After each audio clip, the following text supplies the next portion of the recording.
19 सितंबर 2025 का वो दिन असम के इतिहास में एक काली तारीख बनकर दर्ज हो गया। उस दिन ब्रह्मपुत्र की लहरों ने सिर्फ एक जान नहीं ली थी, बल्कि एक पूरी पीढ़ी की आवाज को हमेशा के लिए खामोश कर दिया था। अचानक असम की धड़कन रुक गई। स्कूल, कॉलेज, दफ्तर सब बंद हो गए। सड़कों पर हजारों का हुजूम था, लेकिन वहां कोई शोर नहीं था। बस एक डरावनी खामोशी थी। हर आंख नम थी और हर दिल टूटा हुआ था।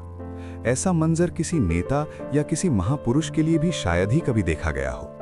लोगों के मन में बस एक ही सवाल था, आखिर कौन था वो शख्स जिसके चले जाने से एक पूरा राज्य अनाथ महसूस कर रहा था। वो कोई साधारण कलाकार नहीं था, वो एक एनिग्मा था, एक पहेली था। उसकी कहानी शुरू होती है 1992 में, जब असम हिंसा और दहशत के साए में जी रहा था। चारों तरफ बंदूकें थीं और अलगाववाद की आग दहक रही थी।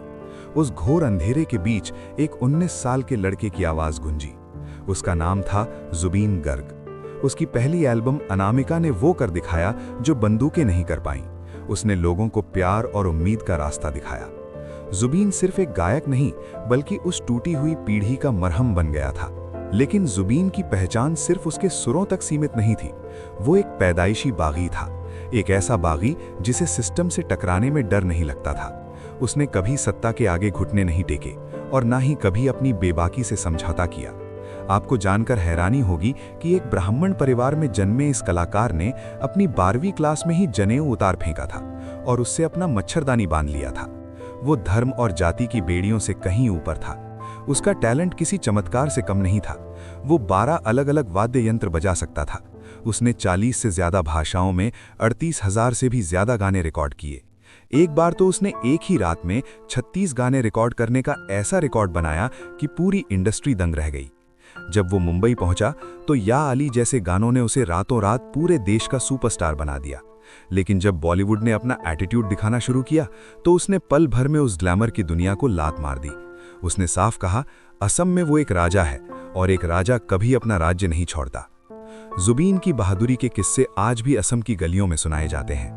एक वक्त था जब प्रतिबंधित संगठन उल्फा ने बिहू के दौरान हिंदी गाने गाने पर पाबंदी लगा दी थी। मौत की धमकियां मिल रही थी, लेकिन जुबीन नहीं झुका। उसने भरे मंच से उस चुनौती को स्वीकारा और हिंदी गाने गाकर दिखाया। जब सरकार ने उसे सुरक्षा देनी चाहिए तो उसने मना कर दिया।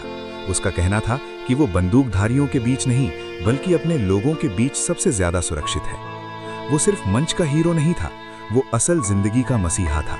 उसने काजली जैसी एक शोषित बच्ची को गोद लिया और उसके हक के लिए कानूनी लड़ाई लड़ी। जब कोरोना की महामारी आई तो उसने अपना 2 मंजिला घर कोविड सेंटर बनाने के लिए खोल दिया। जब असम में बाढ़ आती तो वो सड़कों पर उतरकर खुद राहत सामग्री इकट्ठा करता था। वो रिक्शे वालों के साथ बैठकर खाना खाता और जरूरतमंदों के लिए अपने घर के दरवाजे हमेशा खुले रखता था। लेकिन सितंबर 2025 की उस शाम सब कुछ बदल गया। जब उसका पार्थिव शरीर गुवाहाटी पहुंचा तो जनसैलाब उमड़ पड़ा। मुख्यमंत्री ने एक प्रशंसक की तरह उसकी चिता की मिट्टी को छुआ और उनकी आंखों से भी आंसू निकल पड़े। वो विदाई किसी क्रांति जैसी थी।